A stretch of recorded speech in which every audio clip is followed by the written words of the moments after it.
Coming up in This Week in Computer Hardware, your light bulbs are in a botnet. New MacBook Pros coming. DJI's got GoPro's new drone beat already. Another cheap SSD. Snapchat does hardware and more. It's all coming up next on Twitch. Netcasts you love. From people you trust. This is Twitch. Bandwidth for Twitch is provided by CacheFly at CACHEFLY.com. This is Twitch, This Week in Computer Hardware, episode 383, recorded September 29th, 2016. The Internet of Things is attacking. This episode of This Week in Computer Hardware is brought to you by the Ring Video Doorbell. With Ring, you can see and talk to anyone at your door from anywhere in the world using your smartphone. It's like caller ID for your home. Go to ring.com/Twitch and get up to $150 off a Ring of Security kit with their limited time offer. And by IT Pro TV. IT Pro TV is an easy, entertaining approach to online IT training. For a free 7-day trial and 30% off the life of your account, go to itpro.tv/Twitch and use the code TWICH30. And by Grasshopper. Stay connected, run your business from your mobile phone with Grasshopper. To save $50 on your order, visit trygrasshopper.com/Twitch. Welcome to Twitch, This Week in Computer Hardware, Twitch weekly show that aims to bring you the most useful, most delightful, most accountable, most affordable, and occasionally most expensive hardware news on the planet. Mobile, desktop, gaming, we are all about the stuff you buy and prosecute your life with. It's a tremendously random opening from me today. I'm Patrick Norton, joined by Allyn Malventano, who is in the midst of benchmark development heck. Will you survive, sir? I don't know. I don't know if I will. I'm about like 3 weeks solid into the part of the whole thing where you try to finalize the whole test suite and then throw it at like 30 or 40 different SSDs and look at the results and realize, oh crap, there was a typo in a batch file somewhere. and then have to like redo a bunch of stuff. Yeah. So well, how much data are you actually gathering from these SSD tests? I mean, what, a couple of megabytes per test? No, it's like about 5,000 data points per drive, and each data point is a latency percentile sweep, which means each of the 5,000 or so has 600 points on it. So it's a lot of information. And ever so delightful to reprocess so you can figure out what's going on. Yeah. That's going to be up at PC Per when you finish the magnum opus of benchmarking for media. For storage media. I'm excited. Yeah. Much more excited about that than I am for Crosspoint, but that's a discussion for another day. I'm excited for Crosspoint in the future. Yep. When I have terabytes of non-volatile memory attached to my CPU. That's the point where sort of, 3D Crosspoint gets exciting for me. For a lot of you out there are anticipating, waiting for a new MacBook Pro, and Mac Rumors is hot and heavy. End of August-ish. We've heard a few of these rumors before. The idea there's going to be a Touch ID support, an OLED touch bar instead of the function keys at the top of the keyboard. We've heard rumors that there's a new team involving NVIDIA working closely inside of Apple, but personally I think it has to do with Apple's automotive efforts rather than laptop efforts. You can see that picture you're looking at right now. There's a space above the keyboard for the new touch bar / touch screen. Mac OS 10.12.1 is going to hit a dev and public beta. So we suspect we'll get some more details out of that. Obviously, the MacBook Pros are in need of a hardware refresh. Rumor has it we'll see MacBook Air models with USB-C ports and possibly some new iMacs. Exciting stuff if you've been waiting to upgrade your hardware, and if not, it's probably not nearly as exciting, but we'll let you guys sort that out. One of the craziest stories... Let's hope they give people more than a single USB-C port on some of those. Nobody needs more than a single USB-C port. I will say I've been playing around with a Kensington SD4600P USB-C dock with power delivery that Darren from Hack5 got in, but he's running an all Linux environment, and the drivers for this apparently are not playing well with Linux. It's fascinating to experiment with having all of your connections from your laptop on a single port. When it works, it's glorious. Did you read the article about the world's largest 1 terabyte per second distributed denial of service attack? Terabit per second, but yes. Oh, terabyte, factor of 8. You might be wondering why we have what looks like a pure security story, but this was actually powered by 152,000 hacked Internet of Things devices. So internet connection, television, car, refrigerator, thermostat. There's a botnet of millions of infected devices.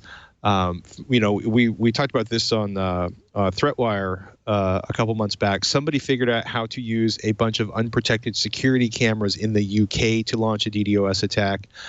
In this case, France-based hosting provider OVH, writes the Hacker News, was the victim of the record-breaking distributed denial of service attacks that reached over 1 terabit per second the past week. This is crazy, and this is just going to get worse. This is what happens when you have hundreds of different models of things, all of which have dropped firmware support by their manufacturers, right? Sure. So, it sucks, but it's the nature of the beast for this kind of stuff. Like, I don't see any way to improve that other than some kind of, there really isn't an easy way, right? The people making the things have to support it. That's the only way forward. And they have to actually maybe do some security testing and due diligence before they ship the product. Because in all too many cases, we basically have sort of like some theoretical firmware coming from the device manufacturer that gets thrown in the box after an interface gets thrown on it by the vendor.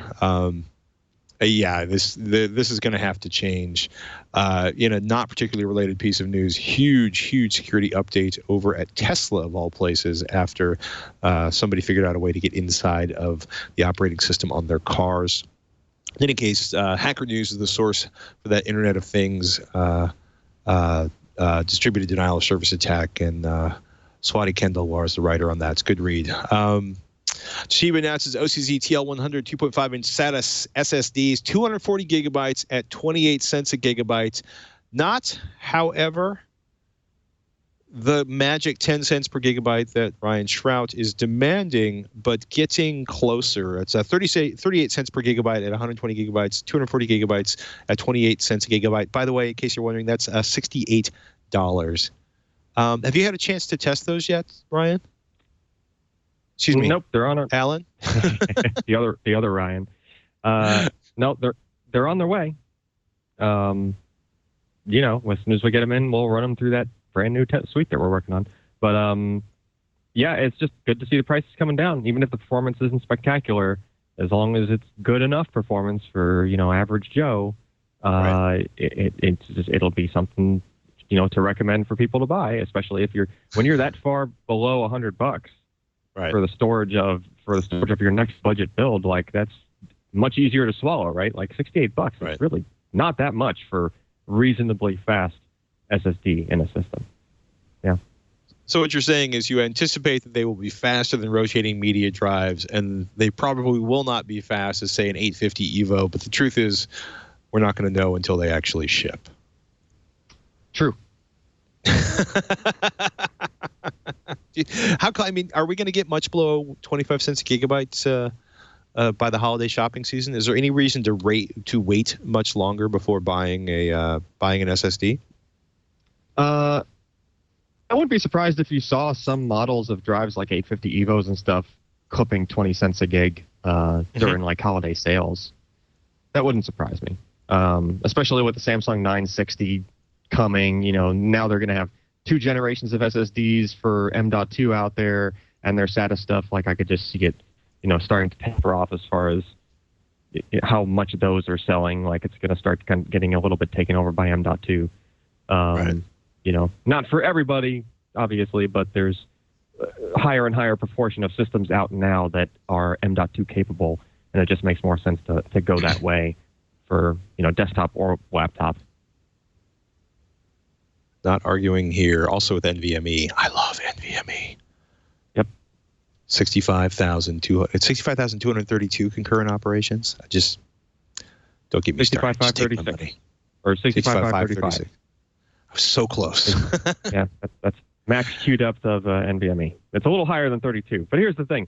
Most things, like normal consumer stuff, it's only QDEF 1, QDEF 2, maybe QDEF 4. Like, it's, I know it's awesome to think that, oh my God, the queues is like, there's just so many, but there's almost never a need to climb that high. Like, just no normal workload puts that much demand on the SSD. Yeah. Well, I mean, in theory, right, it offers a lot of opportunity for expansion or parallel processing. In reality, it's going to show up on massive servers and, you know, giants. Like, we have a supercomputer that is processing all of the information about the weather going on in the Western Hemisphere kind of applications. Probably not going to help out gaming for several generations. ASUS with the Rampage V Edition 10 motherboard. Maury Titleman wrote it up for PC Per. This has all the things, and it costs all the money. It's like another X99 like motherboard. $600? Yeah, it's like what do you get for $600? It's all the things. Like, it's a quad USB 3.1. Like, 2 of them are Type C, 2 of them are Type A, and then there's a bunch of other USB 3.0 ports, and then there's a bunch of SATA ports, and it has the funky onboard or funky, really cool audio system with a 5 1/4 inch docking bay thing that you would install in the front part of your case that has a DAC in it. Like, so the DAC is off board from the motherboard and is inside of a, you know, special box that has a breakout for the front panel of the system. You know, just all the things. The only thing that seemed, it's 3x3 Wi-Fi. So you basically you can, like, you know, you're pushing gigabit puts on your Wi-Fi off of this board without having to actually plug into gigabit Ethernet, which you can because there's 2 gigabit Ethernet ports, of course. You know, it's just loaded to the brim. The only thing that kind of disappointed me about this board was when Maury got to, like, the overclocking stuff. This board seemed like, when you spend $600 on a motherboard, it's nice to have all these bells and whistles, but the overclocking should just be, like, without a question, just rock solid. And he said it was kind of, like, a little bit finicky. Like, it really could that be a firmware issue? Oh, sure, it could be firmware. It's just like you would kind of expect out of the gate by now, you know, any ASUS motherboard by now should be doing pretty good right at the beginning, even, because it's not like he's testing it with brand new CPUs that haven't been out for a while. You know, it's like all the parts he's putting into this are parts that he's used on plenty of other systems that have been out in the, you know, in the ecosystem for so long that surely ASUS would have tested this board with that and, like, done whatever tuning they needed to do. So, you know, just in my mind, like, when you spend that much on a board, you're probably a power user who is going to do, like, water cooling and overclocking and that sort of thing. And it should just be, you know, in my mind, the overclocking aspects should come first in a super pricey motherboard like this, as opposed to the whistles.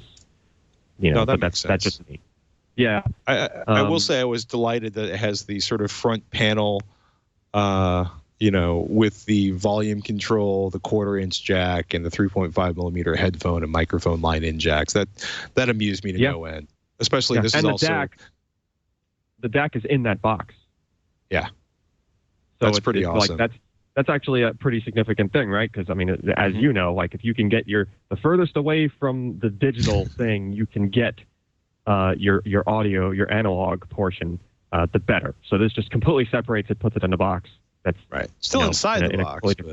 It's still inside the big, you know, your case, sure, but at least it's not 1 inch away from motherboard traces that are carrying God knows what to, you know, your GPU, you know, several hundred watts to your GPU and, you know, switching power supply stuff and everything else going on in there. So they're doing that. I will say they're doing nice work on their audio sort of subsections of their designs now, which I guess for $600 they should be. Yeah, it used to be not too long ago that, you know, up till very recently, for the longest time, like, I just had, like, some you know, dedicated audio card that I just refused to part with and kept moving it from system to system because the motherboard audio was just crap. And just recently, it's finally gotten to the point where, you know, just the motherboard I have in my machine is like, okay, that's good enough.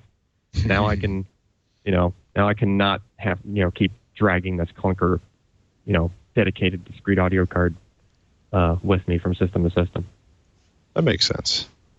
Yep. Oh, my goodness.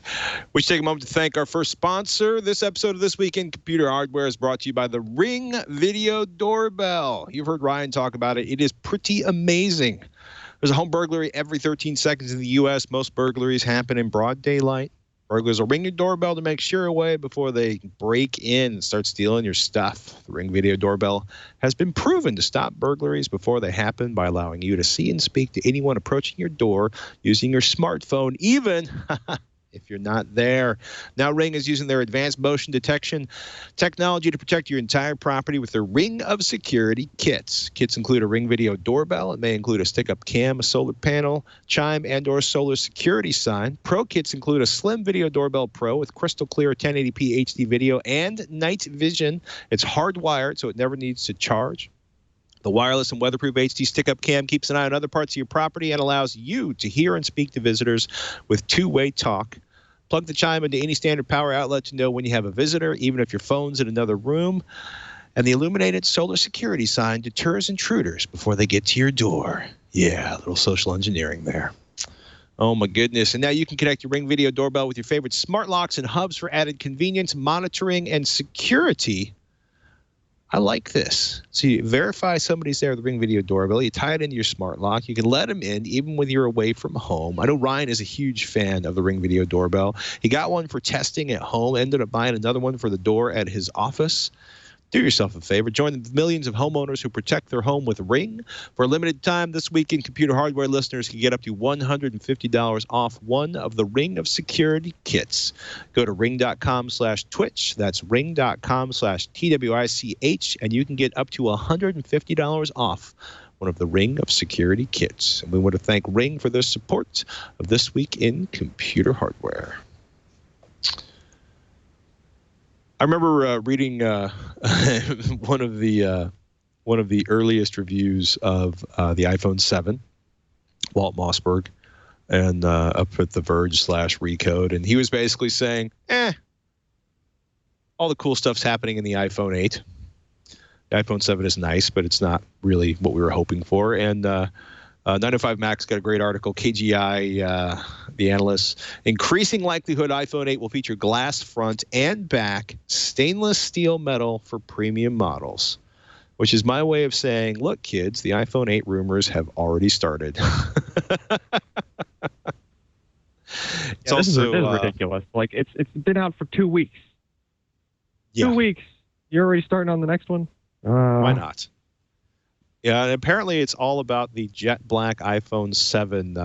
KGI says its pre-order checks show that 30 to 35% and 45 to 50% of pre-orders around the world and in China have opted for the jet black iPhone 7 models, which is why they've been impossible to buy. It's going to be interesting. I like the fact that they're like, well, they're either going to be stainless steel or aluminum metal casings, and we're pretty sure the high-end models will use stainless steel. Could be a callback to the early iPhone models. They're suggesting, the curvature of the cut on the glass may be more pronounced so that it is 3D glass instead of 2.5D glass. I was just laughing. Like, the other thing is the big rumor that I've been hearing is, okay, it's going to be bezel-less. They're going to get rid of the home button because the entire screen is going to be the home button, and that will allow the screen to get larger without massively increasing the size of the iPhone. We will see. We will see. Is Ryan still using his? Did Ryan get either of the iPhone 7s back yet? No, yeah, he's on 7 Plus.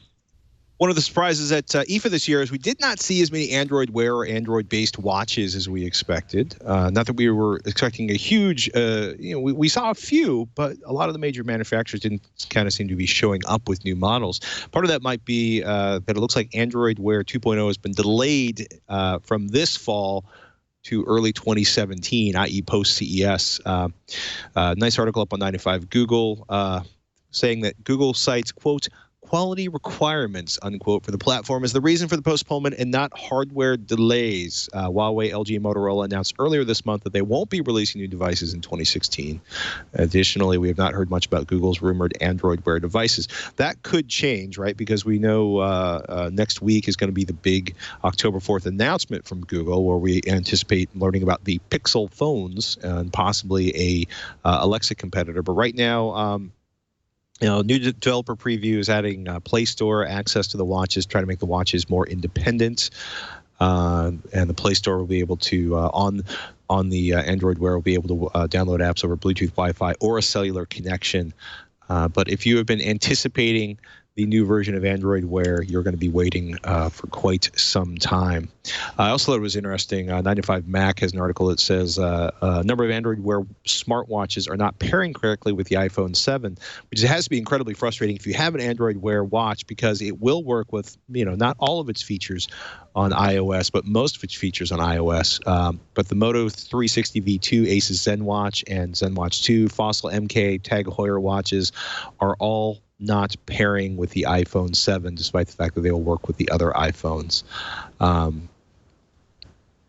We will see what the issue is there. But Google's confirmed it's looked into the issue, and Apple's known for at least a week, but we haven't heard much about that. Sony Xperia, the phones we saw at IFA, a lot of times we hear about new phones from Sony, never actually find out if they're going to ship to the United States.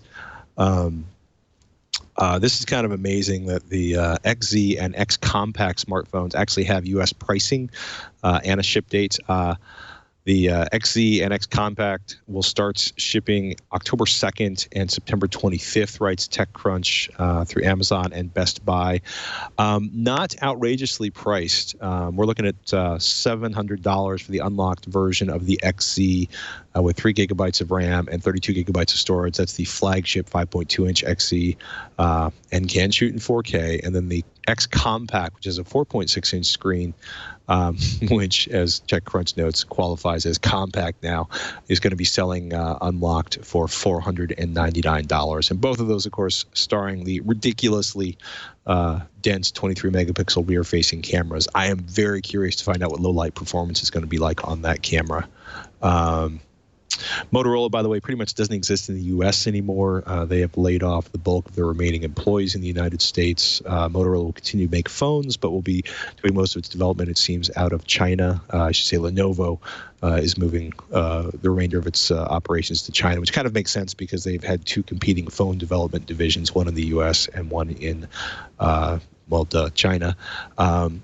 Pixel's coming October 4th. And I mentioned earlier, one of the rumors that's going to coming out, along with, if you look at the madeby.google.com website, where you can enter your email to get the news about the October 4th event from Google, it looks like, it looks like a phone, and it looks like photography is going to be an important part of that phone. But the rumor that everyone knows at this point is that pixel-based phones, death of the Nexus, and the last round of leaks suggest that there will be a voice-controlled device for home automation or home control that is going to be an Alexa competitor. So, are you at this point running Alexa in your house? I am not. I've resisted the temptation. We have one at the office. I mean, you excited about it or no? I don't know. I mean, to me, it's like I don't have enough like Internet of Things stuff going on to where I really need voice activation for anything in the house. So it's just like I just don't have a need for it. I can just look at my phone to see the weather. I don't have to like ask someone, like a digital someone. So I mean, I'm okay with just not having it. We have it at the office, and honestly, just walking over there and turning on a light. Well, no, she pipes up when we don't want her to more often than not. So, just kind of annoying. We'll be in the middle of the podcast, and all of a sudden we'll hear the echo kick off. And like, I'm sorry, I didn't hear that question. I guess because we didn't ask you one. We should point out.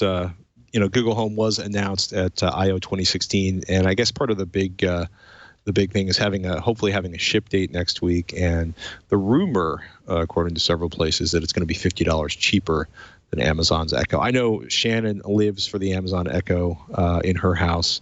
I'm waiting for affordable automated blinds before I'm going to go completely whole hog on home automation. That and actual security that I trust. It will be interesting to see what comes out at the event next week. So we wait, as always, with bated breath.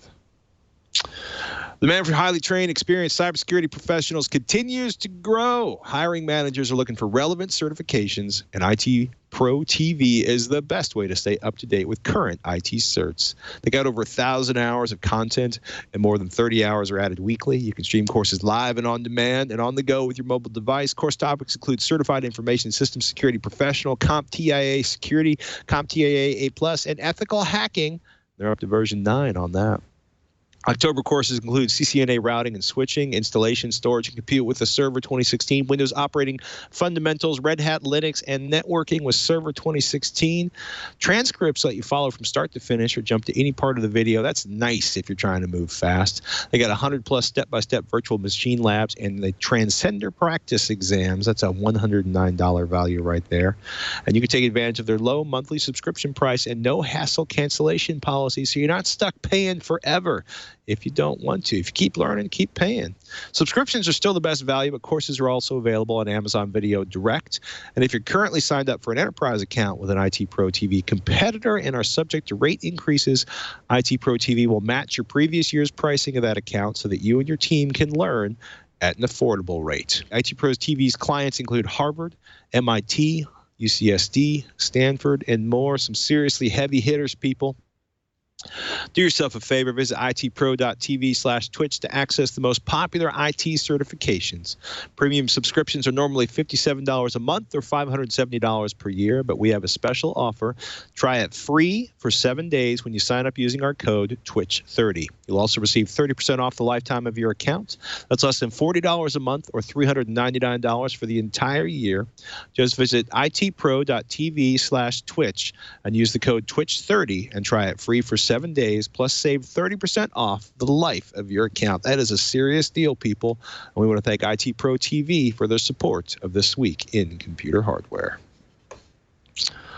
Oh, man, I couldn't walk away from all the Internet of Things stuff this week, or home automation. Wink, which you may remember as being one of the earlier smart home hubs to actually ship, is delivering the awesomely difficultly named Wink Hub 2. You know, basically it's the same thing. Wi-Fi, Bluetooth, Zigbee, Z-Wave, and Lutron all in one box. This time around, says The Verge. It also supports faster Wi-Fi, has improved Bluetooth control, and includes a radio capable of working with Thread devices, should any Thread-compatible products ever actually be made. So the big point of it, though, if you've noticed, the Wink Hub is a little slower than you might like. The Wink CTO and founder, Nathan Smith, says it's got 8 times as much RAM and, quote, quite a bit more processing power, unquote. So that's nice, because then they'll do more of the processing locally. It'll be interesting to see if anybody needs to upgrade. I have a Hub 1 that I'm not currently using, although I've been tempted to play around with it again. I find most of my control situation is handled quite adequately by a Harmony Hub. The Hub 1 is going to remain on sale for $69, and the Hub 2 is going to be $99. So it's going to be interesting. You know, they started under Quirky. Quirky was a mess. If you never ran into, you know, Quirky is kind of like the worst case scenario. Big company, GE, creates sort of a little company to create Internet of Things devices or you know, basically to bring cool products to market. I bought 3 of them out of my own pocket, and not one of them actually shipped either with all of its features or even reasonably functional. So Wink's kind of snuck out from under the debacle that was Quirky. And it's going to be tough because we expect Apple to be coming on strong, and you know, as we just mentioned, Google looks like they're going to be launching their home hub pretty soon. I also thought it was funny that Snap is introducing spectacles. Snapchat, which is now Snap Inc., They've basically integrated cameras into spectacles. I don't know how else to say it. Quote, one of the smallest wireless video cameras in the world, capable of taking a day's worth of snaps on a single charge, and they integrated it into a pair of sunglasses in 3 different colors. Connect directly to Snapchat via Bluetooth or Wi-Fi, and transfer your memories directly. And it creates a circular video. So 150-degree field of view. I really want to know what the price on those are, because they kind of have all of the cool things from, I don't know. The style is either going to be awesome for you or vomit-inducing, and I think for the vast majority of people, they might be sort of mixed about it, but. Man, I just love the idea of it being that self-contained. I'm also really curious, if it lives up to the battery life, how much it'll actually, how well it'll actually work in the real world. It fascinates me that so many different companies are working on the hardware now. So, yeah, I don't know. Or do you just think that, eyeglasses with cameras in them are just creepy? I think it freaks me out. I don't know. DJI's new Mavic Pro Drone debuted literally days after GoPro announced their new drone. Kind of cruel.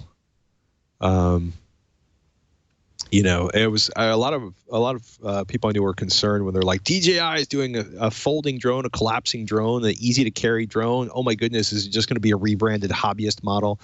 But it looks like it's pure DJI from the ground up. Both of these are really interesting devices, and I got to say, DJI is kind of crushing GoPro's first drone model. The Mavic Pro weighs almost actually more than a half-pound less. It folds into a smaller, more compact, easier to store device, as you just saw scrolling by.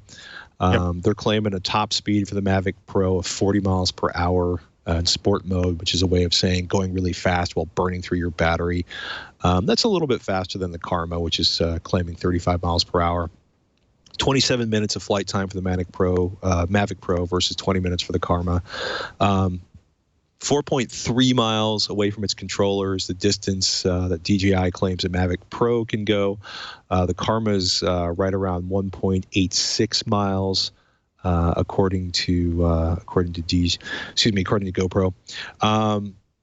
Karma requires a separate GoPro camera. The Mavic Pro has a built-in camera. They're both using 12 megapixel CMOS sensors. They can both shoot 4K video, JPEG and RAW. Nobody's really seen either one in real life. And the remote controls, the Mavic one on the right actually looks really awesome. I like the idea that it's got its own. It's like an actual remote. Yeah. It costs more. It costs more to get the remote. It costs more, but I should point out that the DJI comes in less cost than the GoPro. It's nice that the Karma, the GoPro's Karma, I do like the fact that it's got sort of the self-contained monitor in, so that you don't have to stuff your cell phone into a holder like you do on the DJI Mavic Pro. I think it's kind of a big advantage having used a couple of different drone control systems that required you to kind of strap your phone to them. But yeah, as you pointed out, $750 with the camera built in, using your smartphone versus $800 for a GoPro Karma, and with a Hero 5 Black camera is going to cost you another $300. I do like that on the GoPro. You can use that GoPro camera for other things, right? You can even, I believe, you can even detach the stabilizing head off of their drone, and then use it just as a gyro stabilized, handheld, on a wand camera. So that's cool. It's more flexible in that way. Right. But if the only thing you want to do is the drone video, then you might as well just go with DJI, because it's already comes with the camera. So, yeah. Well, it's got to hurt for GoPro to have DJI just zip in there days after they made their big announcement. But they both look interesting, and be interesting to see both of them get their real world workouts. And on a completely random note, BlackBerry is out of the hardware business. Did you know that? I didn't know they were still in the hardware business, but okay. Are they officially out of the hardware business now? The company plans to end all internal hardware development and will outsource that function to partners, said BlackBerry CEO John Chen in a statement. All right. So, yeah. The Crackberry is officially pretty much totally gone, at least in terms of developing internal hardware. Which is dead. Yeah. Yeah. Well, you know. Canadian company said Wednesday, writes CNET, that it will shut down. Roger Cheng over at CNET writes it will shut down its phone business after the failure of its latest bid to use Google's Android software to stimulate interest. Instead, BlackBerry will rely on others to design, build, and sell the devices so it can save on capital. So, and they have at least one partner. So, All right. Yeah. Yeah. So that happened.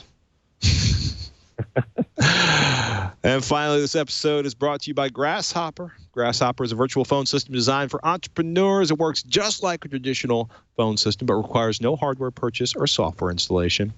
With Grasshopper's iOS and Android app, clients can reach you wherever you are on your mobile phone. Seriously, if they're going to call you, they can get you anywhere. Grasshopper allows you to keep your existing number so you can maintain your brand.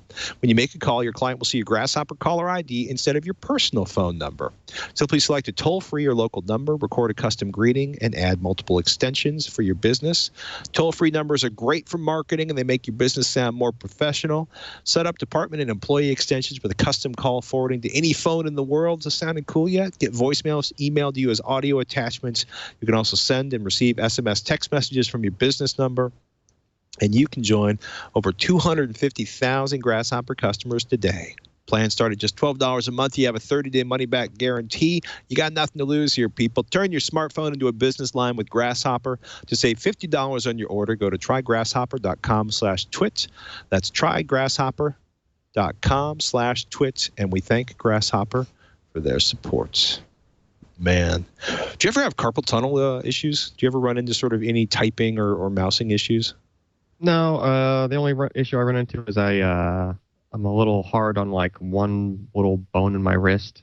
Like it's not carpal tunnel, it's just like where my wrist rests on the desk, like gets unhappy because it's like a it's like a single. You're not supposed to rest your wrist on the desk. It's supposed to be elevated, not down. I know. Well, maybe that's the trade-off. Maybe I don't have carpal tunnel because I just rest my wrist on the desk. I don't know. You got me. It's a theory. Could be. Could be. I would have had carpal tunnel by now at the rate I've been going for the past so many years.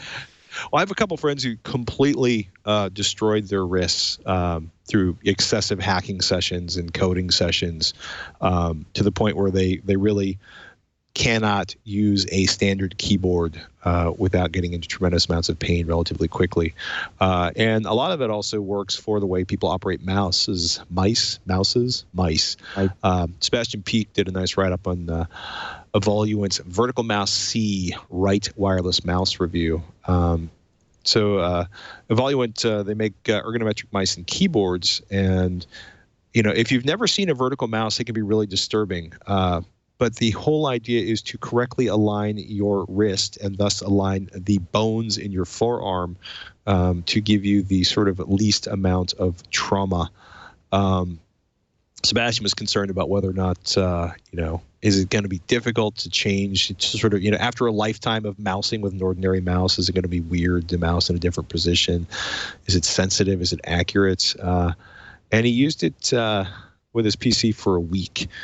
Which is good because, if you use it for 5 minutes, you're going to be like, this is weird. But just like getting used to a new keyboard on a new laptop or a new trackpad on a new laptop, if you get it a week or two, it usually gets fairly easy.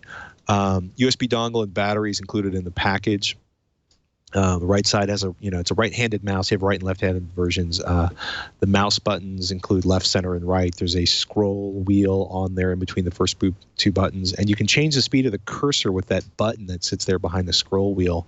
Left side of the mouse has a thumb rest area with a couple of programmable buttons above and below your thumb rest. If you scroll down a little bit more, you'll see the buttons on the right side of the phone.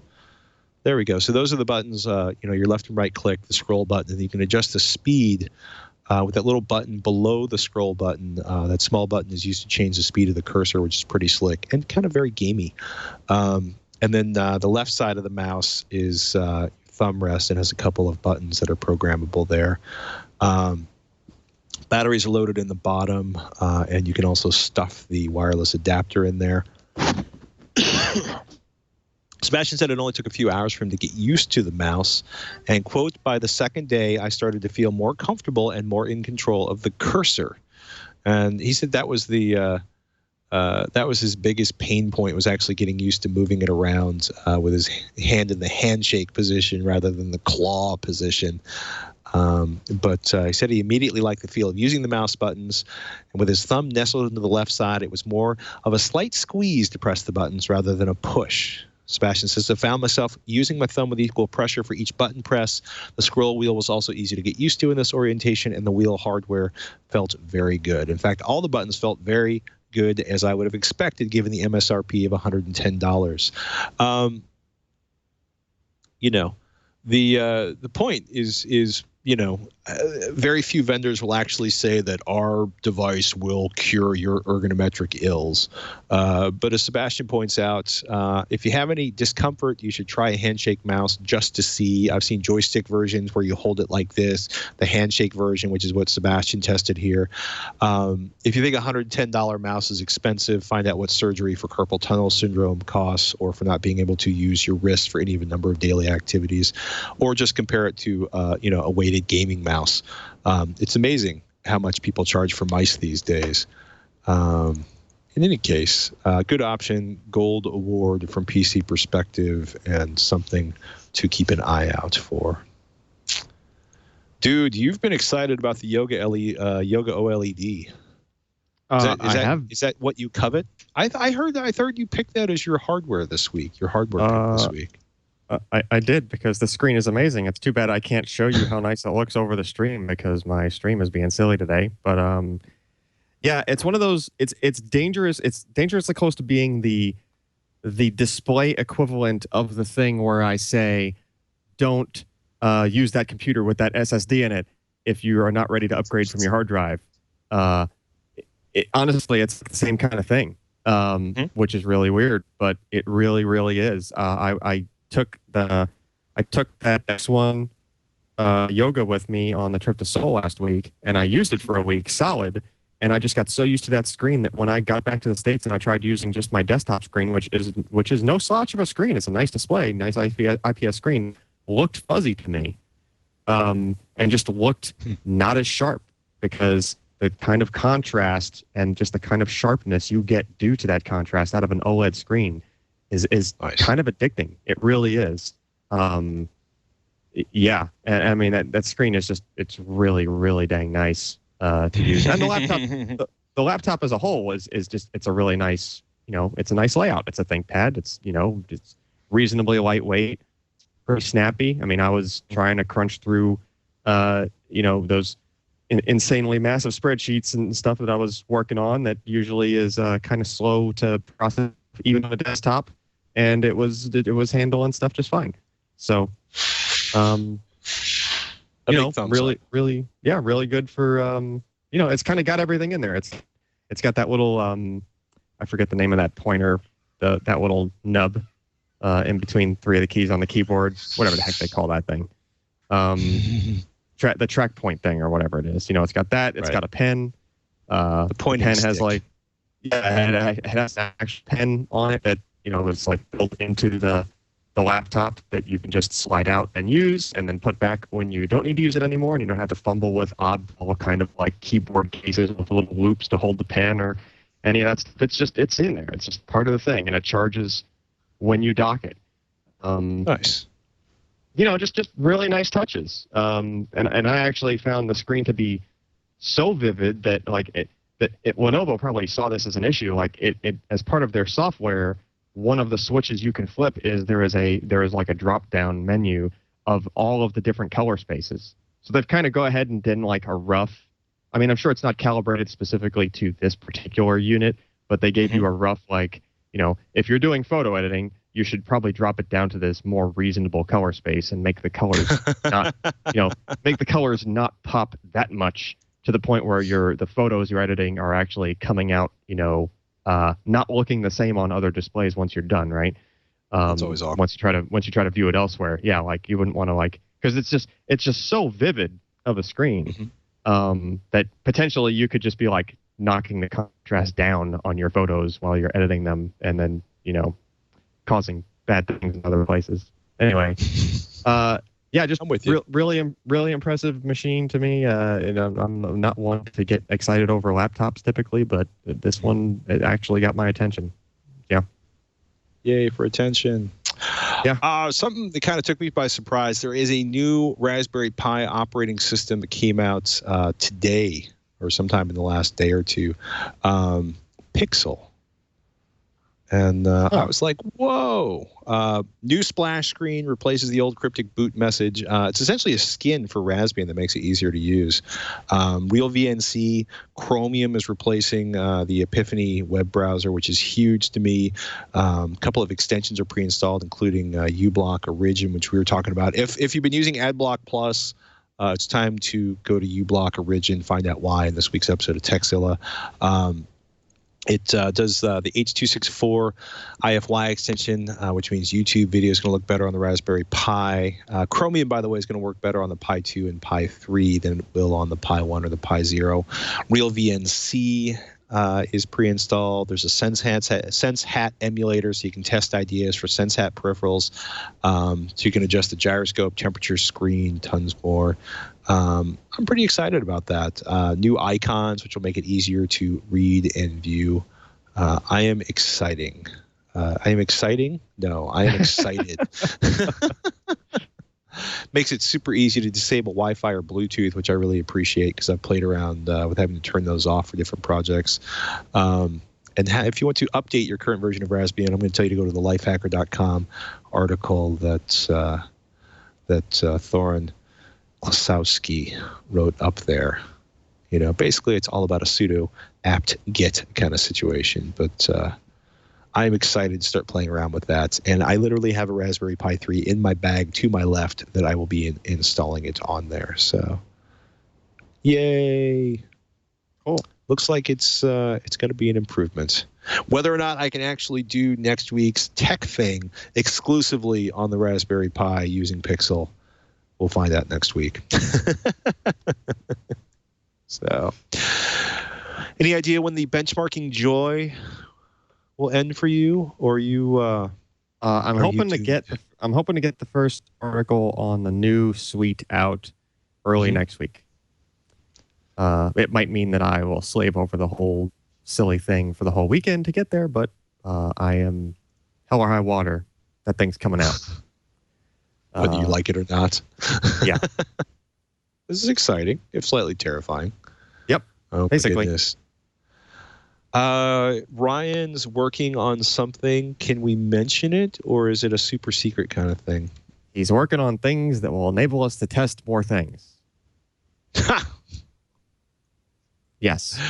That's pretty awesome. Enable us to test more things in the detailed manner that people have come to expect from PC perspective. Ladies and gentlemen, go to PCPer.com to find out more. That's all I can say right there. Man, tested a new photo scanner from Epson this week, which is crazy.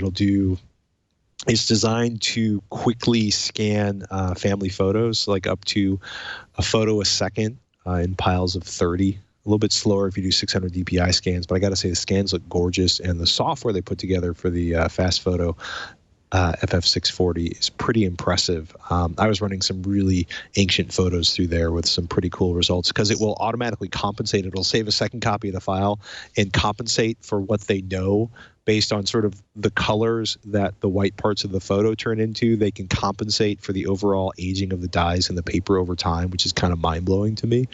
And they save the original version of the scan. So if you want the unimproved version, you have that in there. Really, really cool to take a look at. And Shannon may have found the most ultimate awesome photo bag ever. And we also talk about NVMe, but, Sweet. I'm here with Allyn, so I'm not going to talk about my interpretation of NVMe. With that, ladies and gentlemen. Oh, go ahead. You guys already put that episode up where I was in studio over there? Yes. That went up like the week you were up there. Oh, cool. So, All right. with that, ladies and gentlemen, we want to thank you for listening to This Week in Computer Hardware. I'm Patrick Norton. Malventano. We'll see you next week on Twitch.